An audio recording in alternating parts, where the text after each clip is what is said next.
Pessoal, só para que ninguém fique aflito aí com essa última avaliaçãozinha, eu vou mostrar aqui algumas coisas que não podem deixar de ser cobradas numa prova que tem este conteúdo. Então, uma questão óbvia, evidentemente, é apresentar para vocês um diagrama de fases, ou pedir para que vocês esbocem um diagrama de fases, e pedir para que vocês falem, né, qual é o estado físico, qual é o nome de cada uma dessas curvas, se é uma substância com dilatação anômala ou não. Então são as perguntas clássicas aí, o aluno tem que saber que isso aqui é o ponto triplo,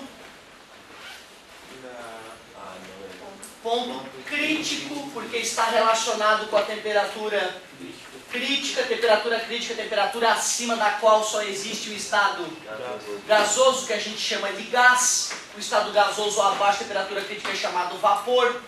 Vapor porque basta pressurizá-lo para ele sair do estado gasoso e ir para outro estado, por exemplo, o líquido ou o sólido. Então essa curva aqui é a curva da sublimação. Essa então é a curva da fusão e essa aqui é a curva da vaporização. Vaporização que pode ser chamada de ebulição, pode ser chamada de evaporação ou ainda calefação. E não é o diagrama de fase de uma substância com dilatação anômala, porque se fosse, essa curvinha estaria para cá. Lembrando que a água no estado sólido, se tu pressuriza ela, ela pode passar para o estado líquido.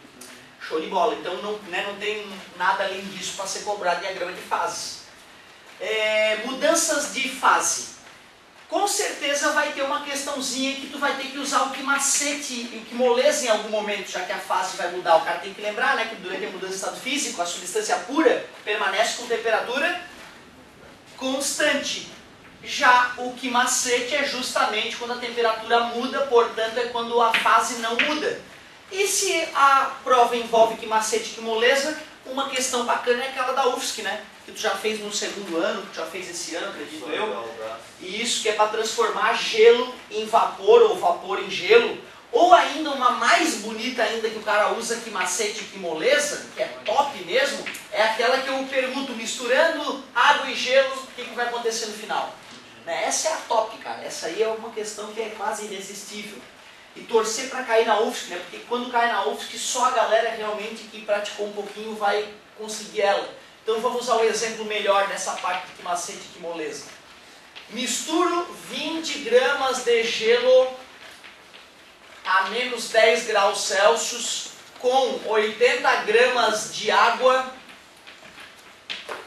a 90 graus Celsius. O que ocorre no equilíbrio considerando a troca de calor adiabática? Ou seja, um recipiente que não troca calor com o meio externo, não existe perda de calor. Como é que a gente faz esse tipo de cálculo? Vamos ver quem me ajuda.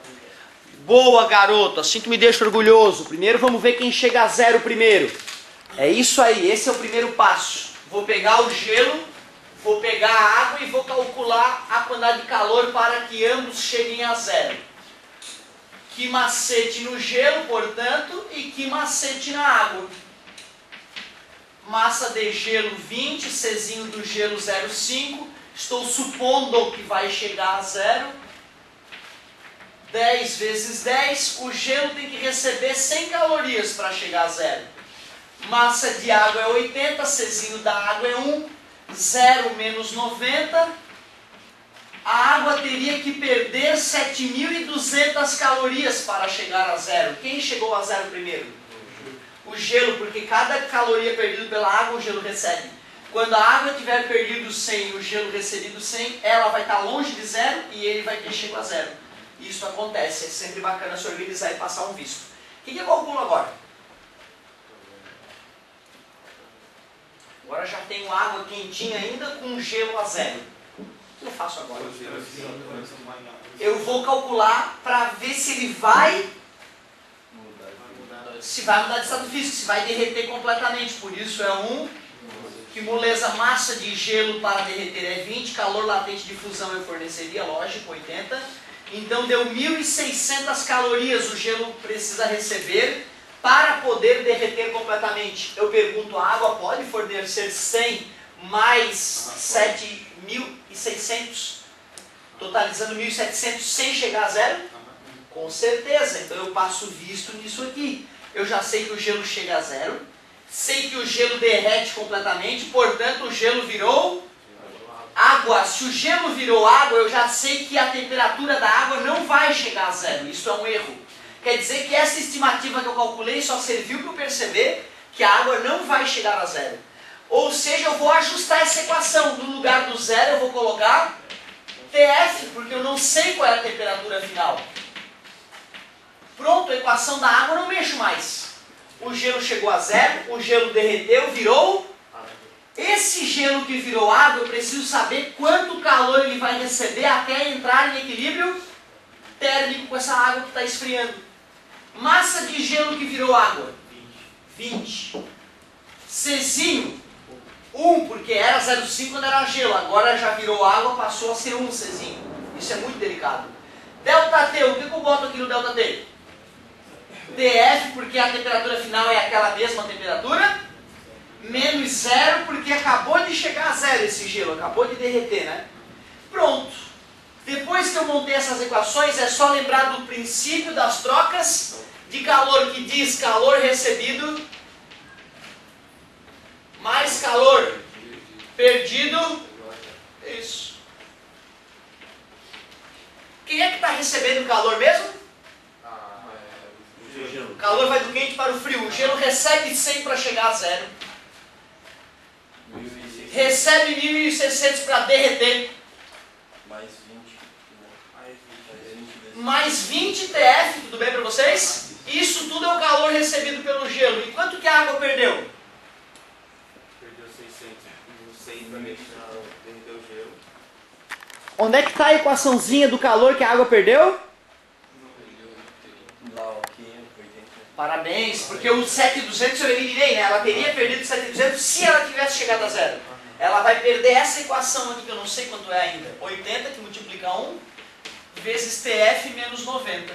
Pronto, como eu já achei uma equação para o calor perdido e achei a equação para o calor recebido, e eu sei que eles têm que se igualar em módulo, agora é só matemática básica. 1.700, 20 TF, fazendo chuveirinho, 80 TF, menos 7.200, igual a zero. 80 com 20 dá 100 TF. 1.700 menos 7.200 dá menos 4.500. Menos 5.500. Passa para o outro lado, mais 5.500. 6, 7 e 200. É isso aí. Está multiplicando, passa, dividindo, a mesma coisa que eliminar os dois zeros, temperatura final, 55 graus Celsius. Observem que esse tipo de conta, ela trabalha tudo de uma vez só, de calorimetria. Que macete e que moleza. E ainda tem que ter um raciocínio apurado aí, do princípio das trocas de calor para matar essa questão. Cara, se cair essa questão do vestibular e tu matar ela, bicho, tu dá um salto na frente dos concorrentes. Porque poucos jovens se dão ao luxo de trabalhar o suficiente para conseguir matar essas questões aí. Essa questão, na verdade, né? Porque o diagrama de fase é fácil. Concorrência certa também. Essa questão ela costuma cair nas discursivas, ou aberta? Cara, eu não... Ela já caiu em discursiva, mas era um pouco diferente. No ano passado caiu questão de calorimetria discursiva. Então esse ano não... Porque eles têm feito assim, ó. Nos últimos anos teve uma que era prensa hidráulica e alavancas. Aí teve esse ano passado calorimetria, no retrasado das alavancas. No outro ano,